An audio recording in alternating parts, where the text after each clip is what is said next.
La segunda película que realizó Luis Buñuel en México después de Gran Casino, tomó un rumbo totalmente nuevo y fresco, creando una de las mejores comedias que se hayan hecho en la época de oro, El Gran Calavera. Encabezada por el inigualable don Fernando Soler, Rosario Granados, Andrés Soler, Rubén y Gustavo Rojo, Maruja Grifel, Francisco Jambrina y Luis Alcoriza. Una comedia hilarante con un humor muy fino y una trama extraordinaria. Cada escena nos roba carcajadas. Con un final apoteótico. Una verdadera joya de nuestro cine. Se hizo una segunda versión modificada hace un par de años, que dejó mucho que desear, pero agradecemos que la original siga todavía vigente. El guapísimo Alan Ladd y la diva del cine mexicano Esther Fernández. La hermosa diva Elsa Aguirre y José Elías Moreno en La doncella de piedra. En 1958, Benito Alasraqui se aventura a llevar una historia más con trasfondo revolucionario, Los inevitables rebeldes contra los pelones. Esta vez enmarcado por el salón de variedades y burdel conocido como Café Colón, nada que ver con el aristocrático lugar ubicado en el centro de la Ciudad de México en tiempos de Don Porfirio, que era centro de reunión de lo más granado de la época. No, en el filme es solo un lugar de mala muerte disfrazado con cortinas de terciopelo y una deslumbrante cantante cortesana, María Félix, deslumbrante y totalmente fuera de lugar. La película entretiene, mas es absolutamente inverosímil. Pedro Armendáriz, machote y guapote como siempre, repitiendo una vez más el rol estereotipado que lo siguió por varias películas más. En fin, una película revolucionaria, que no revolucionó nada. Preagonía de la época de oro. Carlos López Moctezuma y su esposa. Un fotograma poco conocido de la deliciosa Sarita Montiel. De rubia. Personalmente me enloquecía de pelo oscuro. Mala Hierba es un filme mexicano de la década de 1940 protagonizado por Arturo de Córdoba, Pedro Armendáriz y Lupita Gallardo.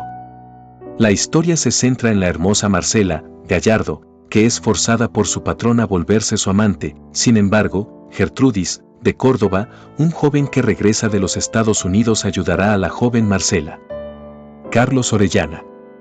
Nace un 28 de diciembre pero de 1900 en Santiago Tezontlale, Hidalgo, México. Fue un actor, director, productor, argumentista y guionista de obras cinematográficas como Tizoc y Pepe el Toro. Fue esposo de la actriz Paz Villegas. Realizó varios proyectos con Pedro Infante y participó en películas actores cómicos. Protagonizó la primera película de Cantinflas y trabajó con Antonio Espino y Mora, Adalberto Martínez, llegando a explorar diversos géneros, incluso el fantástico, en los inicios del cine mexicano. En los inicios de su carrera protagonizó la primera película sonora en México, denominada Santa, filmada en 1932, en donde interpretó en el piano y voz la canción Santa. Este hecho y su éxito como guionista y actor hacen a Carlos Orellana un personaje histórico. Interrumpió sus estudios de bachillerato ya que fue enrolado en las fuerzas revolucionarias comandadas por Venustiano Carranza. Tras la muerte de Carranza, Carlos Orellana inició su carrera como actor en zarzuela y teatro de revista, en donde se presentó con María Conesa, La Gatita Blanca y con las hermanas Blanche. Después de trabajar en toda clase de compañías líricas de género grande, en operetas y hasta en óperas, empezó a destacar en el Teatro Fábregas con imitaciones de actores conocidos y terminó por interpretar con acierto toda clase de tipos populares y extranjeros, árabes, chinos, alemanes, etc. De su labor como actor dijo alguna vez que siempre tuvo una gran facilidad para las imitaciones, pero su verdadera iniciación fue en el teatro. Su primera incursión cinematográfica fue en Santa, de Antonio Moreno, 1932, el primer film con sonido directo producido en México, en donde Orellana personificó a Hipólito. Otra de sus actuaciones importantes la realizó en 1937 en la cinta No basta ser madre, de Ramón Peón, 1937, al lado de Sara García, en el papel del tío Lamparita. Sin dejar de mencionar su interpretación del Chino Chan, en Café de Chinos, de Joselito Rodríguez, 1949. Tras sus primeras apariciones como actor de cine, Orellana inició su labor como guionista y argumentista en 1939, para después convertirse en director cinematográfico, labores que realizó a lo largo de 20 años. Sobre trabajo creativo, Orellana reconoció que era un simple obrero en el cine, ya que sabía hacer de todo, desde poner un ladrillo o una mesa en el set, hasta interpretar las más difíciles caracterizaciones. Además, para él no podía existir una buena película sin un buen argumento, por eso es que dedicaba gran parte de sus observaciones a estudiarlo antes de empezar a escribir. El Museo del Estanquillo, que fue fundado en el año 2006 a partir del deseo de Carlos Monsiváis de compartir su colección personal con el pueblo mexicano. Existe una fotografía de Carlos Orellana en donde Monsiváis comenta que Carlos Orellana fue un grande del cine y es recordado como un valioso amigo. El periodista Suárez Ojeda con las divas Elsa Aguirre y Martha Roth. Rogelio A. González toma la novela del escritor George Arthur Machen, El misterio de Islington, para hacer una película sumamente graciosa e inteligente. La adaptación estuvo a cargo de Luis Alcoriza. Una comedia negra perfecta de principio a fin, Arturo de Córdoba y Amparo Ribelles, en un duelo de actuación soberbio. Hubo un poquito de exageración en cuanto a los puntos claves de la historia, pero cumplió con todas las expectativas. Otra gran película digna de la época de oro hecha en 1959.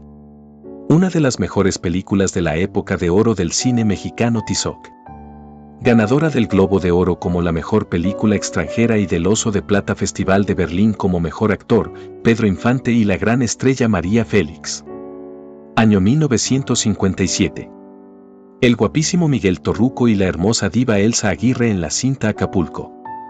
Otro éxito del gran director Juan Bustillo Oro. Esta película la iba a estelarizar Joaquín Pardavé, pero hubo problemas personales con Bustillo y se le dio al sensacional también Carlos Orellana, respaldado por la formidable siempre Sara García, en una historia de comedia urbana muy simpática y bien desarrollada, tocando un tema muy nuevo en aquel entonces. ¿Qué pasa cuando una familia de clase media manda a su hijo a estudiar a los Estados Unidos y este regresa hecho todo un pocho? Papel que recayó en un debut muy afortunado en plan coestelar en Fernando Casanova, con la actualización inolvidable de Lupe Inclán como la nana. Un agasajo de película. Si no la conocen, háganse un gran favor y traten de verla, los cautivará. Más fuerte que el amor, otra película con la gran actriz Miroslava y el actor español Jorge Mistral. 1955. La bella y talentosa Miroslava Stern. La hermosa diva María Félix y Víctor Junco en Doña Diabla. La hermosa diva del cine mexicano Elsa Aguirre. Las bellas, elegantes y fascinantes Dolores del Río, Rosa María Vázquez, Elsa Aguirre y María Duval en Casa de Mujeres. Arturo de Córdoba rodeado por Leonorilda Ochoa, Fanny Cano, Sonia Infante, Maricruz Olivier, Regina Torné y Alicia Bonet. Alma Rosa Aguirre, Elsa Aguirre y Rosa de Castilla. Trío de reinas. Enamorada es una película muy dura en algunas ocasiones, pero refleja la realidad de la Revolución Mexicana. De cómo el pueblo llano, ayudado de valientes adalides, Pedro Armendáriz, debe cortar de raíz toda injusticia, aunque ello suponga realizar actos atroces, como se ven ejemplos en la película. María Félix, representante de la clase alta, cae seducida por esta vorágine del pueblo ardiente en la figura de Pedro Armendáriz y sucumbe a su encanto revolucionario, siendo partícipe y colaboradora de él, sobre todo en la escena final en la que, como una mujer más del pueblo llano, acompaña a su hombre a pie, mientras él, erguido, ciñe su caballo hacia la victoria. Doña Silvia Derbez y sus dos hijos. Sofía Álvarez y Pedro Infante. El charro cantor en Santiago de Las Vegas, Cuba. Pedro Infante. Carmelita González y Luis Aguilar. Escuela de rateros, en el castillo de Chapultepec. Dos excelentes actores, Jorge Negrete, el charro inmortal y el gran actor cómico Chicote.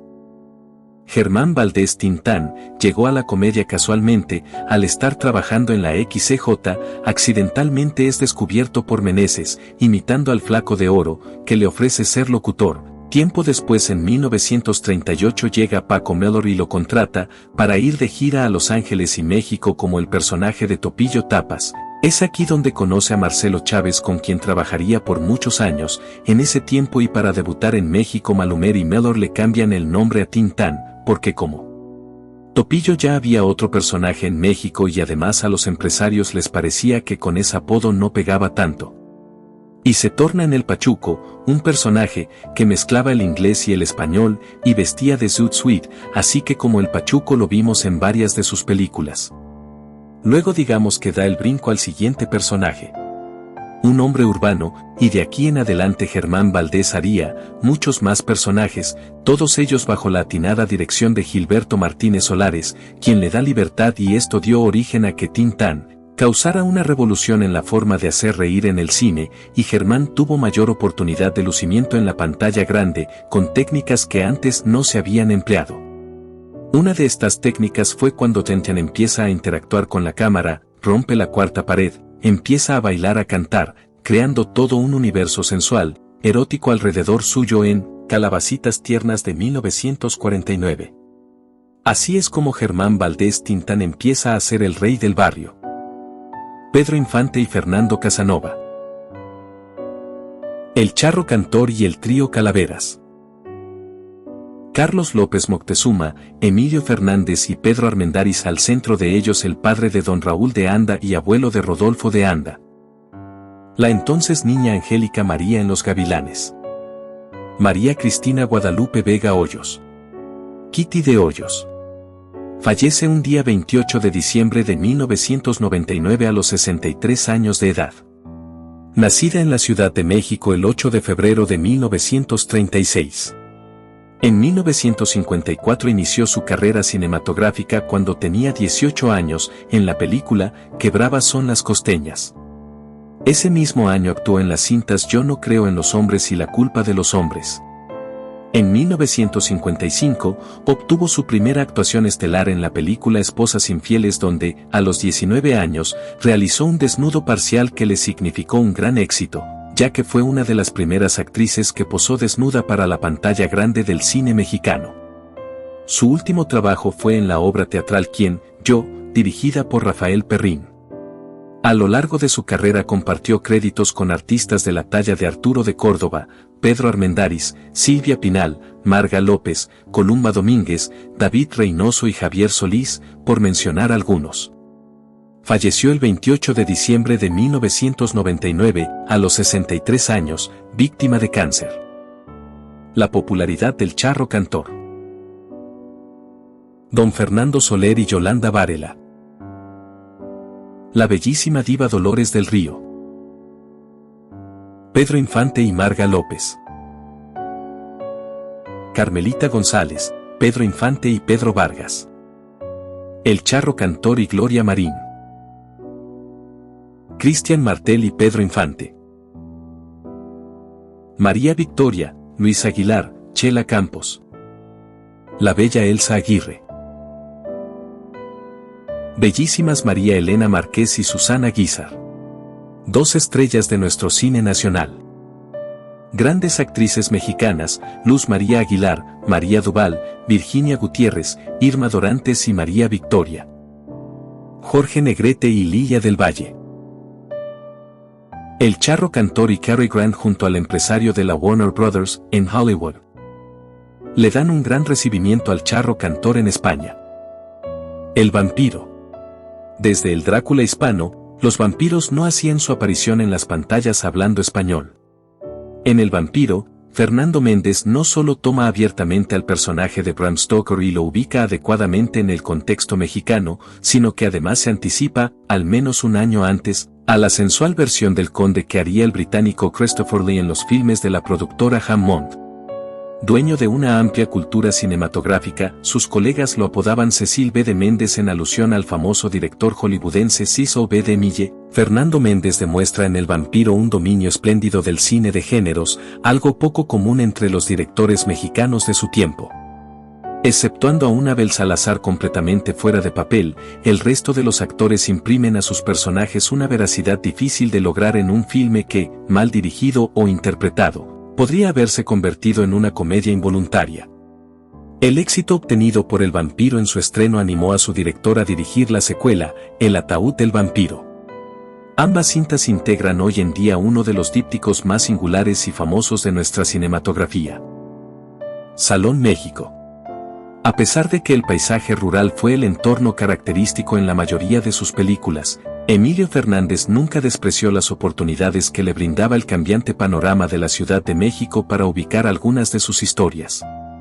Sin embargo, su recelo ante el melodrama, género que el indio consideraba menor, hizo que Fernández prefiriese su vena indigenista y relegara a cintas como Salón México o Víctimas del Pecado 1950 a la categoría de filmes menores. En gran medida, esa sensación de autenticidad que transmiten las imágenes de Salón México se debe a que el indio caminaba por terrenos conocidos. Gran bailarín, antes que actor o director, Fernández conocía perfectamente los ambientes sórdidos y sombríos de los cabarets capitalinos en donde ganó más de un concurso como el que se celebra al principio de la película. La fotografía de Figueroa y la estupenda ambientación de Jesús Bracho contribuyeron a convertir a Salón México en una de las primeras cintas verdaderamente realistas del género cabaretil. Días de otoño. Roberto Gabaldón, 1962. Al igual que Macario de 1959, el argumento de Días de otoño se basaba en un cuento de Bruno Traven, adaptado por el dramaturgo Emilio Carballido, ahora en colaboración con el poeta y dramaturgo español Julio Alejandro, pero a diferencia de aquella historia, el protagónico de esta era el personaje femenino. Pina Pellicer interpretaría a Luisa, una joven provinciana que llega a la Ciudad de México a trabajar en la pastelería del viudo Don Albino y se enfrenta a una enorme soledad que trata de mitigar sumergiéndose en un mundo de mentiras. En Días de otoño, incluso los defectos narrativos de la película actúan a favor de estas apreciaciones. Cuando Luisa comenta en su trabajo que se casará en pocos días, la sorpresa atrapa a las compañeras del trabajo de igual manera que al espectador, quien hasta ese instante no la ha visto acompañada de ningún hombre. La presentación de Carlos, el supuesto novio, sucede a manera de flashback, mientras Luisa relata a sus colegas las hasta cierto punto ridículas circunstancias de su primer encuentro, un día en el que, al intentar subirse a un autobús en marcha, ella pierde el paso y una de sus zapatillas vuela por la calle hasta terminar arrollada por el automóvil que conduce el joven. Aunque la acción mostrada al espectador coincide con la narración de Luisa, la ausencia de diálogo en la escena otorga al relato un carácter subjetivo, casi onírico, y deja abierta la posibilidad de que los acontecimientos descritos sean producto de la fecunda imaginación de la joven.